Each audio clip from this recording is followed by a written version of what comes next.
this is Allison Gross, and welcome back to Let's Play Dungeon of Doom. You probably noticed that this looks nothing at all like the last video, because I'm having really fucking bad luck. When I should probably pause this. Yeah, so somehow my last video that I recorded didn't, record properly. I didn't get any footage from it. Why the fuck? I don't know. I've been having so much problems recording this game. So anyway, by the end of that, Calasandro had just died, and we are now on level 1 with BSS, so we didn't miss too much of his game. What weapon do we have? We had a two-headed sword. We don't need that mace. So I'm gonna have to go back and re-say all of the shit that I said in the previous video, which is kind of annoying, because I'm in a phase right now where I don't have a lot of time to let's play. So losing that footage was annoying, because now I have to go back and record more footage to get to the same amount of footage that I had before. And the game with Calasandro was really fucking annoying because he had a lot of rings, and I couldn't get any freaking identify scrolls. You're still on level 1.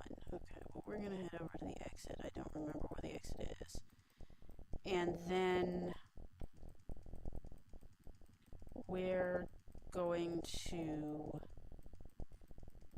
see if we have any items we need to test. So the thing I did in the last video, which I didn't fully...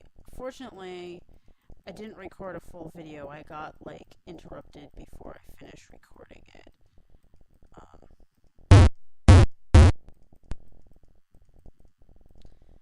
So I didn't lose all that much footage, but... Right. Ooh, what does the dark block potion do? It's an invisibility potion.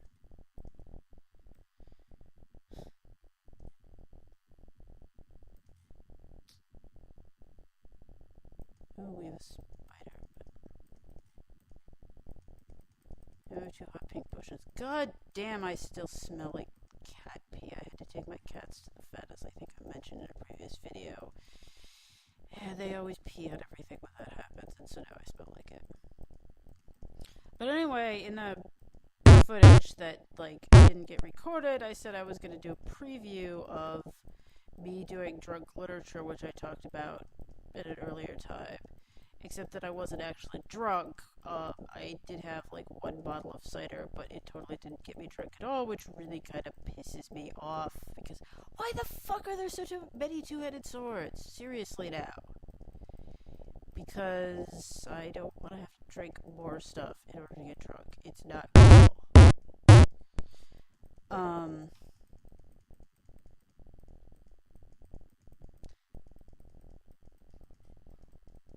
So I wasn't really drunk, but I wanted to give sort of a preview of what,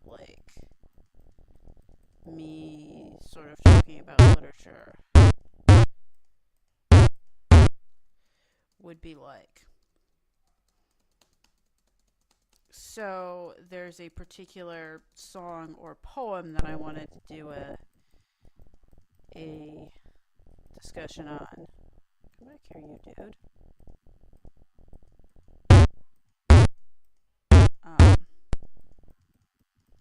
That's very, very close to my heart right now. It actually is even a lot more so now. Actually, I guess it's kind of good that I'm redoing this, because it is a lot more so now even than when I... That was an ice wand. What does the bronze wand do? I guess that was a teleport wand, whatever. Don't need all of you fucking two-handed swords. I just need to... Hi, dude.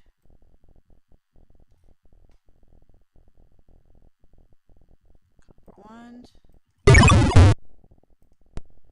And I still haven't leveled up. Where the fuck did the exit go?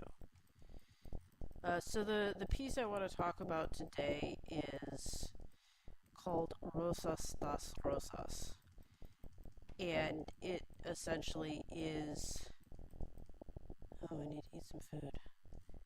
It's a... I'll make you eat the spider. Oh, I'm stuffed. Nice. A hymn to the Virgin Mary from medieval Spain. And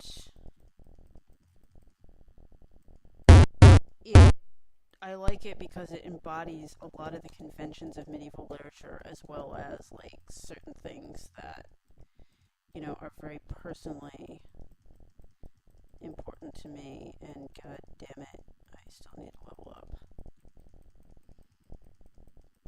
So I'm not, and there are some really beautiful like musical renditions of this piece out there. I'll put a link to my favorite one in the description, so you can go listen to it. Like it's really amazing.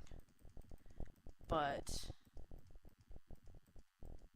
I'm not gonna read the entire thing in Spanish because my Spanish is kind of bad. Like my Spanish pronunciation is not great. I did take Spanish like in high school, but oh good, now I can go down to the next level. Not how many scrolls. Let me just. Oh.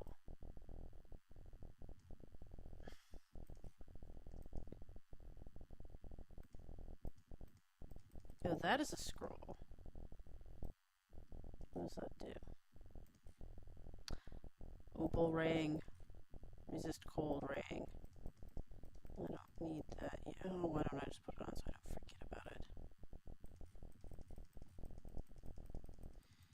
So mostly I'm just going to read an English translation of it, but the chorus is pretty easy to read in Spanish. And it says, Rosa das rosas y flor das flores, dona das donas, señor das señores, which essentially in English means, I feel fine.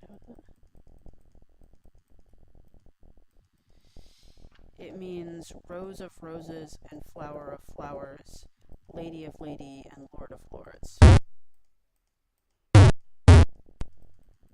And this is one of the things that ooh, that does not look good at all. What does the wooden one do?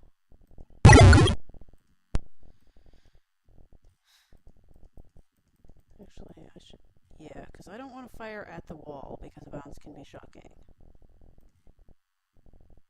I don't know what that one was. That was a digging wand.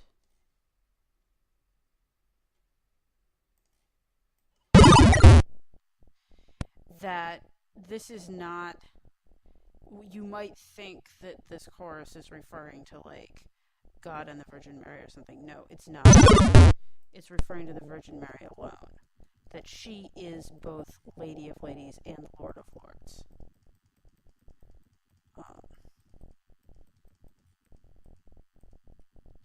Which is one of the things that's awesome about it, and why they're referring to her in a masculine sense will make sense as I talk about the poem further.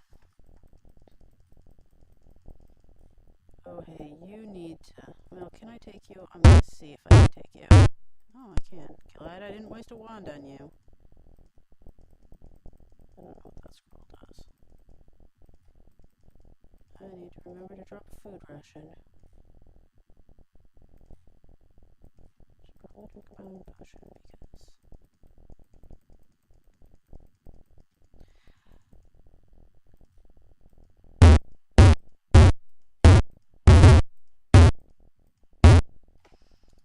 So the verses go thusly. Rose of beauty and fine appearance, and flower of happiness and pleasure, lady of most merciful bearing, and lord for relieving all woes and cares. Such a lord every one should love, for she can ward away any evil, and she can pardon any sinner to create a better Saviour in the world. We should love and serve her loyally, for she can guard us from failing. She makes us repent the errors that we have committed as sinners. The lady whom I acknowledge as my lord, and whose troubadour I'd gladly be, if I could in any way possess her love, I would give up all my other lovers. So, one of the things... Can I go down to the next level here? Yeah, I can. But I'm going to drink a bound potion first, because I have multiples of those. Oh, it's a speed potion. Oh, I should identify that other scroll.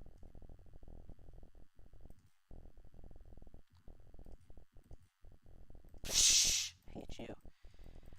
One of the things that you should notice about this is that it shifts from what's obviously a religious tone into what sounds more like a sort of romance tone, where the speaker of the poem is talking about being her troubadour and giving up his other lovers. And this is where we, like, the conventions of medieval literature become a major factor here. Because one of the, well, not just medieval literature, but medieval culture, I think I'll wand you just to be on the safe side. Or I could miss horribly. I mean, the hot thing in the Middle Ages, other than religion, was King Arthur. Which, you know, the stories of King Arthur have a fair dose of religion in them anyway, but where they talk about chivalry and courtly love, and that's, oh, hey, you need to die. Oh, maybe I was overly cautious there. And after King Arthur, the next, like, most popular thing was stories about Charlemagne. They referred to as the Matter of France and the Matter of Britain. And those had the same conventions. But, like, one of these conventions is that... Oh, hi, dude. You know, every knight has a lady that he serves. And... do I want to drink any of these? I don't want to drink that sour potion. Nothing seems to happen. Alright, so what? Oh, it's a charisma potion. I'll just drink that just because. Why not? That he has a lady that he's secretly, or perhaps not quite so secretly, in love with, and that the purpose that she serves is to inspire him and, like, motivate him to do great deeds. And, oh, hey, I'm going to use my identify scroll on that. Or I'm not, because it's going to fail, and I hate that. Doesn't pick up a lot of wands. What the fuck are you? Bogus Mundus scroll.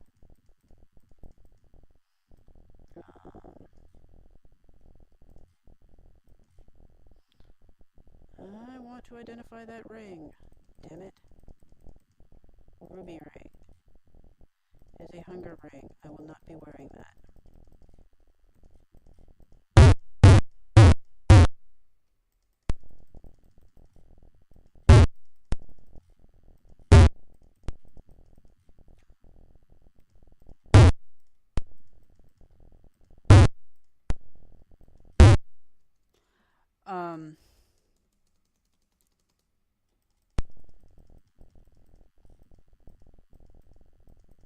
I'm collapsing under my load.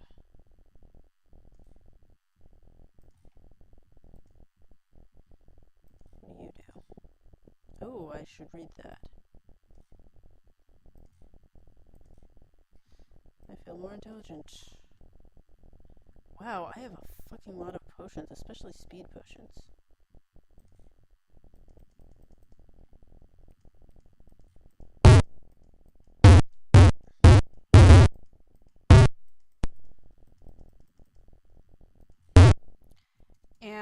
according to the cultural convention, the lady was always of higher social status, older, married to someone else, or some combination of the above. That, to a certain extent, she was sort of to be viewed as a kind of mentor or authority figure, and which is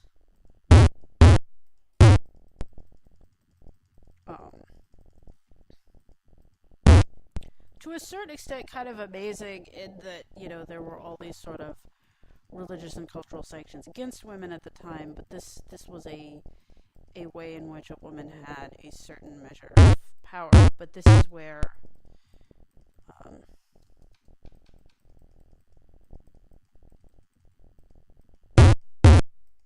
oh, I need to eat something. This is where the use of the masculine, the reference of Lord, comes in, because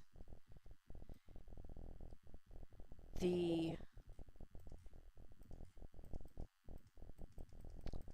lover is meant to owe fealty to his lady in an emotional and spiritual sense, in the same way that he owes fealty to his lord, who is probably her husband, in a kind of legal sense. Oh my god. You know what? I'm getting really tired of all these magic mapping scrolls. I should, however, read that.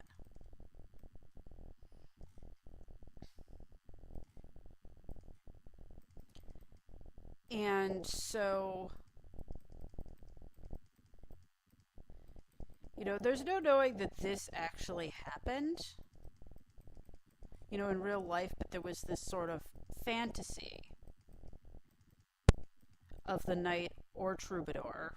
We'll get into the role of the troubadours in a little bit. What all am I carrying? Well, I can drop the hunger ring. Definitely don't need that. All of these fucking magic mapping scrolls, and then do I still have any? No, but I do have a lot of potions I can drink.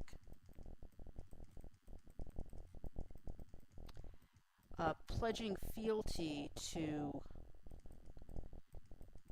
his lady in a sort of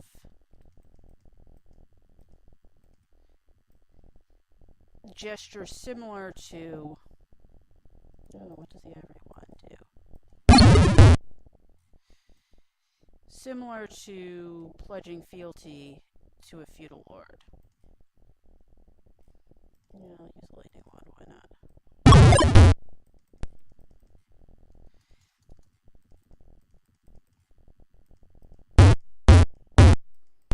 The other thing, yeah, lightning wand. Ooh, not good.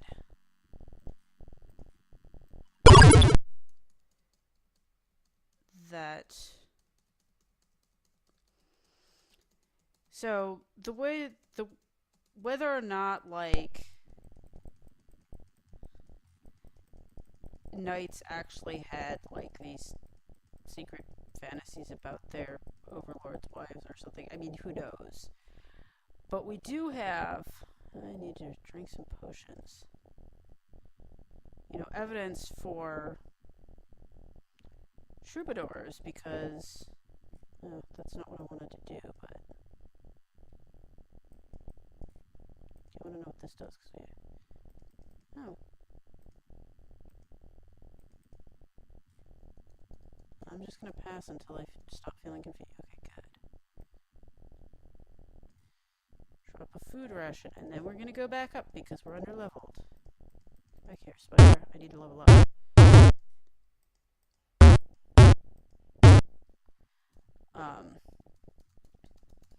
Who would actually write poems about these women. And there's sort of two paths that courtly love could go down, kind of.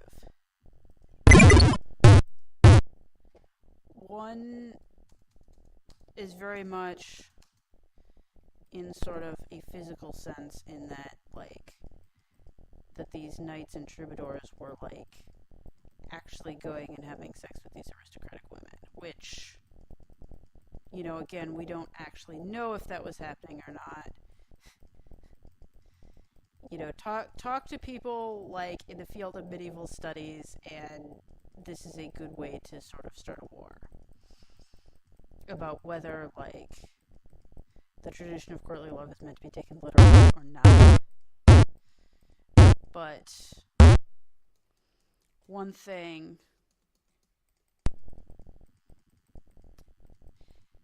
so some people think that it was meant to be taken literally, and that, you know, these women were actually sleeping with these younger, more socially underprivileged guys. And some of the poetry bears this out, that it is...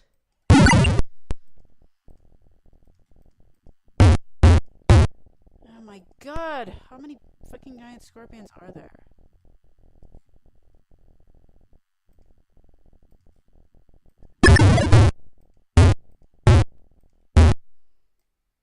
Do I have a healing potion? No, I have a... Stop it. I have a fuck ton of confusion potions, but...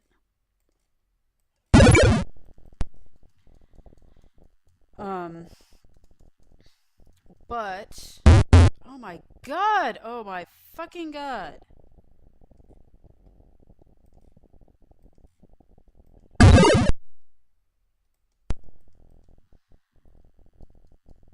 That... Oh my god. Well, at least I leveled up. Hello, Schweinhund.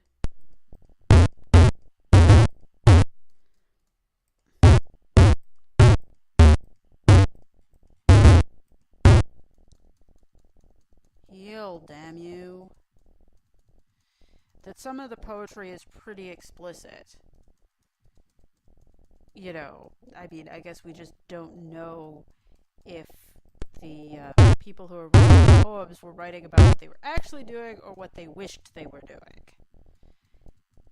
But,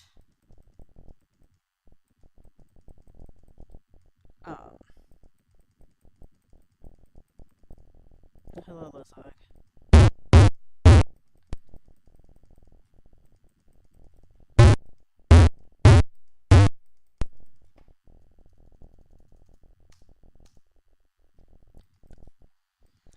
But there's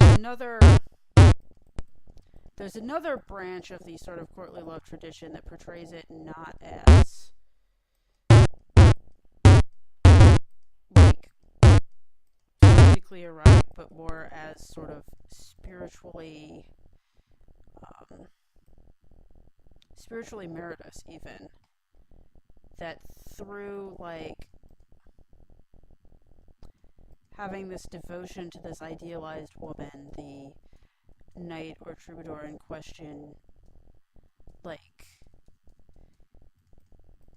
became a better and more holy person through his acts of selfless devotion to this woman.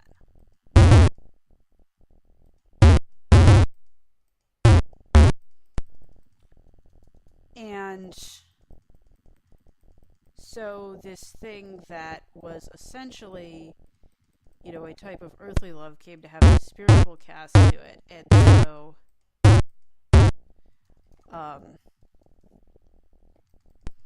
you know, since this was a convention at the time, it also, and, you know, religious writing was a really big convention at the time too, this kind of got transplanted into religious writing. It was very common for monks, for example, to write about the Virgin Mary as the perfect and ideal lady, and to write of themselves as the knights that were serving her. And I hate you all.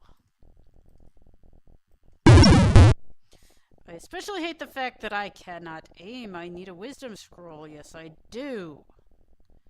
1, 1.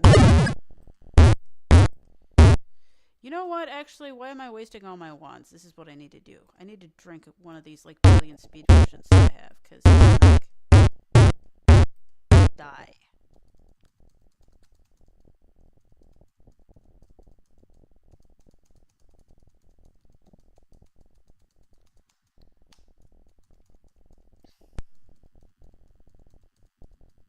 And, you know, as the imagery of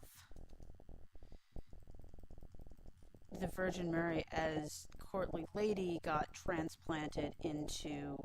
hi, dude. Am I still fast? I'm gonna see if I can take you out while I'm still fast. Yep.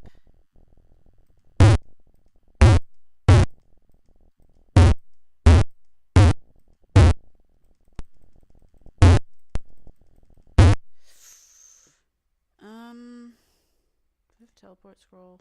No. Okay, one time.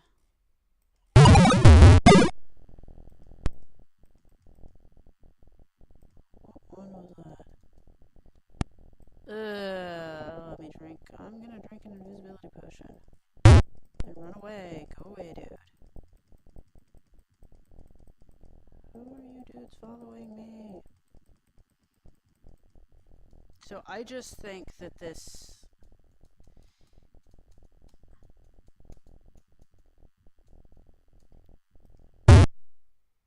oh shit.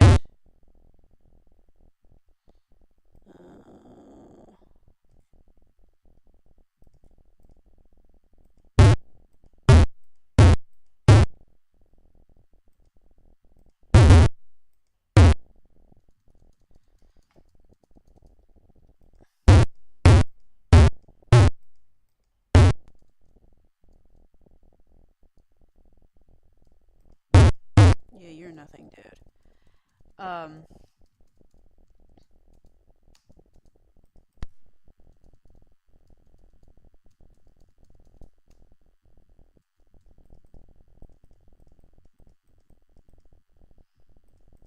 Okay, what was I doing? Have I gone all the way around? I think I have.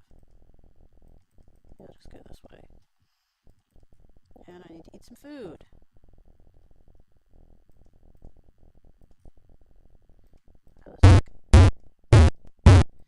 That this poem about this figure that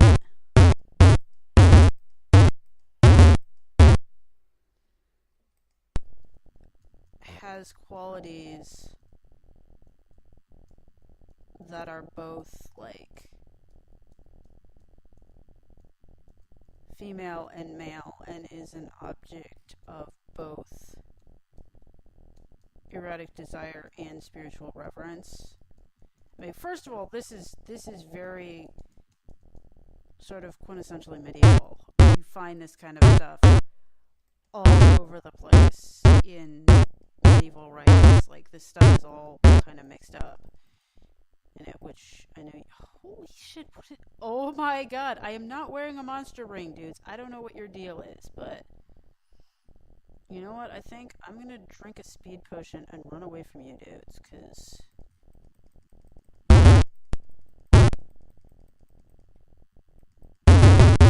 oh. Okay, never mind, I'm not. We're kind of running short on time here, so anyway, I really wanted to share that with you guys. I discovered it a couple of years ago, and I found it like just so emotionally powerful at the time. And I very recently re-remembered it. And so that's my first, kind of piece of literature discussion. So I'm going to cut the video off here and see you all next time. Bye.